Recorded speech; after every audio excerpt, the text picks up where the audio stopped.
इस वीडियो में जानेंगे 25 मई तक जो आपका बिहार सरकार ने लॉकडाउन बढ़ाया है उसकी नई गाइडलाइंस क्या हैं। तो चलिए शुरुआत करते हैं वीडियो की। जैसा कि आप सभी को पता ही होगा कि 13 मई को सरकार ने आदेश जारी करा है कि आपका 25 मई तक अब आपका लॉकडाउन लागू रहेगा। 15 मई के बाद जो आपका 16 मई से लेकर स्टार्ट हो जाएगा 25 मई तक रहेगा। तो इसकी दोस्तों नई गाइडलाइंस क्या है, किनको मिलेगी छूट, किन पर रहेगी पाबंदी, क्या रहेगा बंद और क्या खुलेगा, सारी चीज जानेंगे। तो चलिए शुरुआत करते हैं। 13 मई को यह आदेश पारित करा गया है, ठीक है जी, रात के वक्त। तो यहां पर देखिएगा जो पहला पॉइंट दे रखा है वो दे रखा है फ्लाइट और ट्रेन के रिगार्डिंग। देखिएगा दोस्तों फ्लाइट और ट्रेन चलती रहेंगी, लेकिन हो सकता है आपको पब्लिक ट्रांसपोर्ट यानी कि वाहन ना मिल पाए। रेलवे स्टेशन पे आप पहुंच रहे हो तो आपको वाहन नहीं मिल पाए, उसमें थोड़ा आपको ऐसे ही काम चलाना पड़ेगा, इस बात का ध्यान रखिएगा, ठीक है। और ऐसा इसलिए करा जा रहा है जो आपके गरीब तबके के लोग हैं, जो आम जनता है, उनके ऊपर गलत प्रभाव पड़ता है, इसलिए वो ना पहुंचे, उन्हें भी राहत मिलती रहे, ठीक है। तो इसलिए फैसला लिया गया है। और देखिएगा आगे लिख रखा है इन्होंने कि जो आपका ये लॉकडाउन है, हमने जो फैसला लिया है वो 13 मई को आपदा प्रबंधन कमेटी हमने बैठाई और उसमें डिसीजन लिया गया कैबिनेट की मीटिंग में कि 15 मई के बाद आगे भी लॉकडाउन लागू रहेगा 25 मई तक। और कुछ छोटे मोटे आपके संशोधन के साथ यानी कि परिवर्तन के साथ वही गाइडलाइंस रिलीज कर दी हैं। तो चलिए वो जो परिवर्तन हुआ है वो भी आपको समझ में आ जाएगा, तो वीडियो अंत तक देखिएगा। तो देखिएगा दोस्तों राज्य सरकार के जितने भी ऑफिस हैं, जरूरी ऑफिस वो आपके बंद रहेंगे, ठीक है। जरूरी ऑफिस खुलेंगे और सभी ऑफिस बंद रहेंगे, ठीक है। राज्य सरकार के सभी ऑफिस बंद रहेंगे, जितने भी आपके जरूरी ऑफिस हैं बस वो खुलेंगे, जैसे जिला प्रशासन, पुलिस, सिविल डिफेंस, विद्युत आपूर्ति, जल आपूर्ति, स्वच्छता से रिलेटेड जितने ऑफिस हैं राज्य सरकार के, फायर ब्रिगेड है, स्वास्थ्य, पशु स्वास्थ्य, आपदा प्रबंधन है, दूर संचार है, डाक विभाग से संबंधित है, ठीक है, खाद्यान्न की अधिपूर्ति कार्यालय से संबंधित है, पर्यावरण, जल वायु परिवर्तन से संबंधित कोई ऑफिस है राज्य सरकार का, तो ये सारी चीज आपकी चालू रहेंगी। बात करेंगे दोस्तों देखिएगा कमर्शियल की, ठीक है, जो आपका वाणिज्य से रिलेटेड है, जिनकी खुद की दुकानें हैं, खुद का अपना बिजनेस है या सरकार के अंतर्गत वो कार्यरत हैं। तो देखिएगा बैंकिंग सेक्टर, बैंक पूरी तरह से दोस्तों खुले रहेंगे, ठीक है। और एटीएम वगैरह आपका चालू रहेगा। औद्योगिक और विनिर्माण कार्य चालू रहेगा, सभी प्रकार के निर्माण कार्य भी चालू रहेंगे। ई कॉमर्स से जुड़ी हुई जितनी भी अमेजोन वगैरह सर्विस है वो चालू रहेगी। कृषि से जुड़ी हुई गतिविधियों को मंजूरी है। टेलीकम्युनिकेशन, इंटरनेट सेवाएं, ब्रॉडकास्टिंग, केबल सेवाओं को भी पूरी तरह से इजाजत है आने जाने की। Petrol pump, LPG, petroleum, LPG जो सिलेंडर है और आपका पेट्रोल पंप जितने भी हैं वो आपके खुले रहेंगे। और देखिएगा दोस्तों जितने भी देखिएगा खान पीने की यानी कि खाद्य सामग्री और फल सब्जी, मांस मछली, दूध और राशन की जितने भी दुकानें हैं सुबह 7 बजे से लेकर 11 बजे तक ही खुलेंगी, ठीक है। लेकिन यहां पर कह रखा है कि के स्थान पर अब जो है यहां पर टाइम अलग कर दिया है, क्योंकि ये तो 7 बजे से लेकर 11 बजे तक का टाइम इनका पहले था। अब इसमें इन्होंने टाइम परिवर्तन ये कर दिया कि जो शहरों के अंदर है, ठीक है, जब पटना है, पटना एक अच्छा शहर है, तो शहरों के अंदर जो है 6 बजे से लेकर 10 बजे तक दुकान खुलेंगी।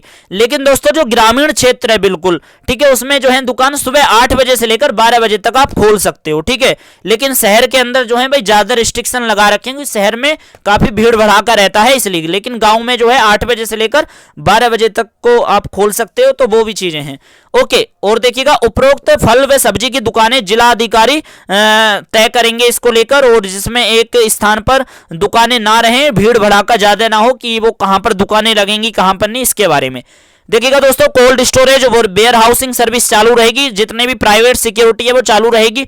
जो लोग ठेले पर फल सब्जी घूम घूम कर बेचते हैं, बिक्री करते हैं, ठीक है, वो भी चालू रहेगा। और निर्माण सामग्री, निर्माण संबंधी हार्डवेयर और बीज और खाद की दुकानें सप्ताह में 2 दिन खुलेंगी, सोमवार को और गुरुवार को, ठीक है, 6 बजे से लेकर 10 बजे तक खुली रहेंगी। लीची और आम इत्यादि फलों की पैकिंग के लिए काठ की पेटियों के निर्माण से संबंधित दुकानें जो हैं आरा मिलों को विशेष परिस्थितियों में न्यूनतम संख्या में संबंधित जिलाधिकारियों के द्वारा अनुमति दी जा सकेगी, ठीक है। तो मजिस्ट्रेट जी के द्वारा आपको अनुमति लेनी पड़ेगी जो काठ की पेटियों को निर्माण वो बना रहे हैं, ठीक है, लीची और आम की पैकिंग के लिए।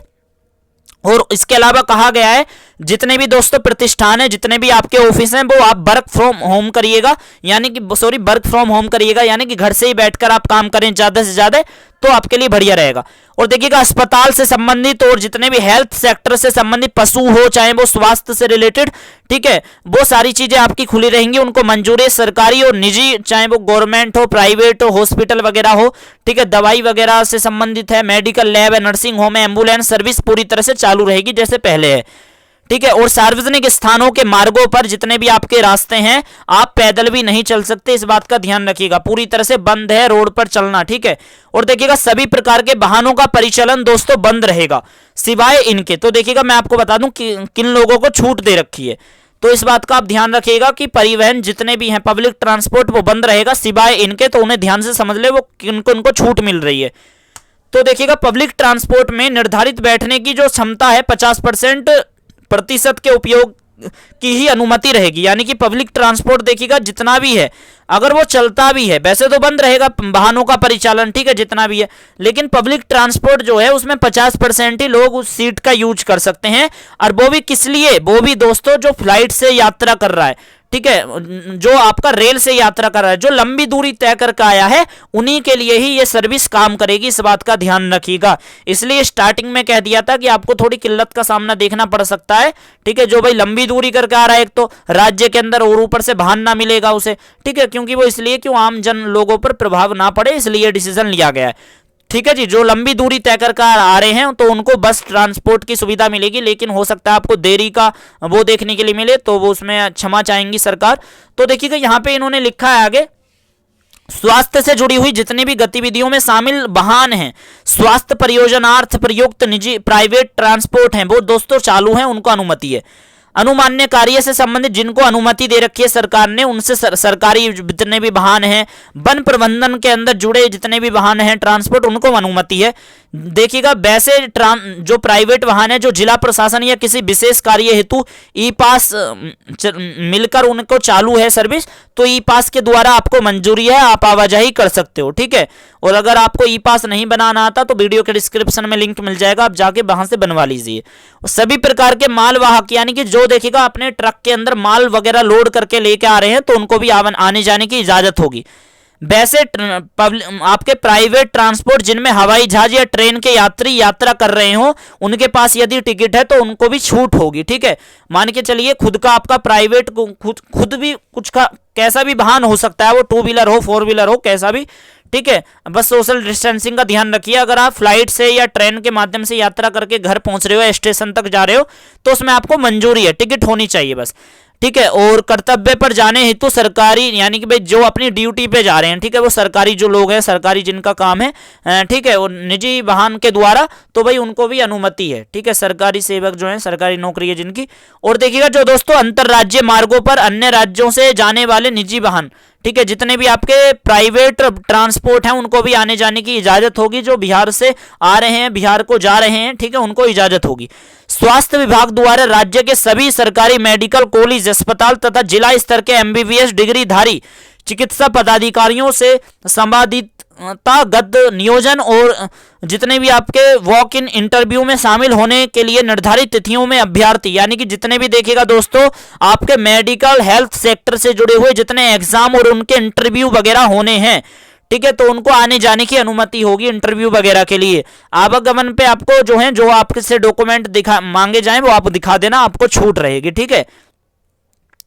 तो देखिएगा दोस्तों यहाँ पे लिखा है कि उपरोक्त अपवादों को छोड़कर वाहनों के परिचालन संबंधी प्रतिबंधों के उल्लंघन की स्थिति में मोटर वाहन अधिनियम की धारा 179 के 1 सेक्शन के अंतर्गत जुर्माना किया जा सकता है। इसके लिए परिवहन विभाग द्वारा दिशा निर्देश जारी करे जाएंगे, ठीक है, अगर आप उल्लंघन करोगे।